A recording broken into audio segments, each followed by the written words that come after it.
ജീവികളും നൽകുകളൊക്കെ അല്ലേ, അതൊക്കെ യഥാർത്ഥത്തിൽ ഈ ലോകത്തുണ്ട്.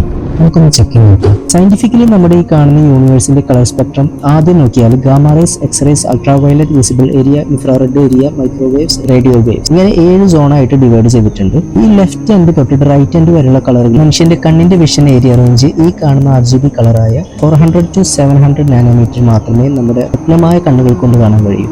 അപ്പൊ അതിനപ്പുറത്ത് മനുഷ്യന് കാണാൻ പറ്റാത്ത കുറെ കളറുകൾ ഉണ്ടെന്ന് ഇപ്പോൾ മനസ്സിലായി. ഇനി ഒരു നായയുടെ കണ്ണിന്റെ വിഷൻ റേഞ്ച് 430 to 620 നാനോമീറ്റർ ആണ്. അതായത് ബ്ലൂ യെല്ലോ ഷെയ്ഡ്സ് ആണ് നായക്ക് കൂടുതലായിട്ടും കാണും. നായയുടെ കണ്ണിന്റെ റെറ്റിനയുടെ പിന്നിലുള്ള ഒരു റിഫ്ലക്റ്റീവ് ലെയറായ ടാപ്പിറ്റിയം ലൂസിഡം കാരണം ലൈറ്റ് ഡബിൾ പാസ് ചെയ്യും, ഒന്ന് നേരിട്ടും ഒന്ന് തിരിച്ചും. അതുകൊണ്ട് നൈറ്റ് വിഷൻ മനുഷ്യരെക്കാൾ മെച്ചമാണ്.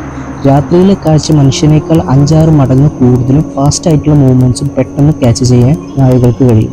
ഇനി റൂസ്റ്റർ, പൂവൻ കോഴിയുടെ വിഷൻ റേഞ്ച് നോക്കിയാൽ ഒരു 360 to 700 mm ആണ്. എന്ന് വെച്ചാൽ കോഴിക്ക് ultra violet full colour very sharp day light vision ആയിട്ടാണ് കാണുന്നത്. അങ്ങനെയാണെങ്കിൽ ഇസ്ലാമിൽ മുഹമ്മദ് സല്ലല്ലാഹു അലൈഹി വസല്ലം പറഞ്ഞത് എന്താ? Humans created from sounding clay, ജിന്ന് created from smokeless fire, angels created from lights. സ്വഹീഹ് ബുഖാരി സ്വഹീഹ് മുസ്ലിമിൽ ഉദ്ധരിച്ച മറ്റൊരു ഹദീസാണ്, രാത്രിയിൽ ഒരു നായ കുറച്ചാൽ അതൊരു പിശാചിനെ കണ്ടതുകൊണ്ടാണ്. കോഴി കൂവുന്നത് കേൾക്കുമ്പോൾ അള്ളാഹുവിനോട് അവന്റെ അനുഗ്രഹം ചോദിക്കുക, കാരണം അതൊരു മാലാഖയെ കണ്ടു.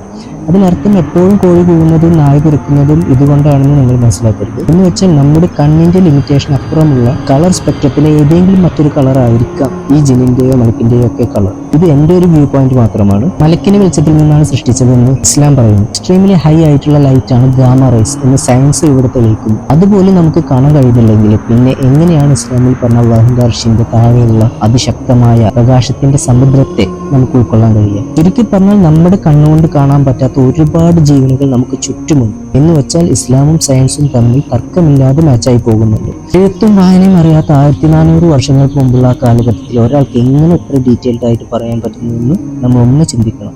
Just think about it guys.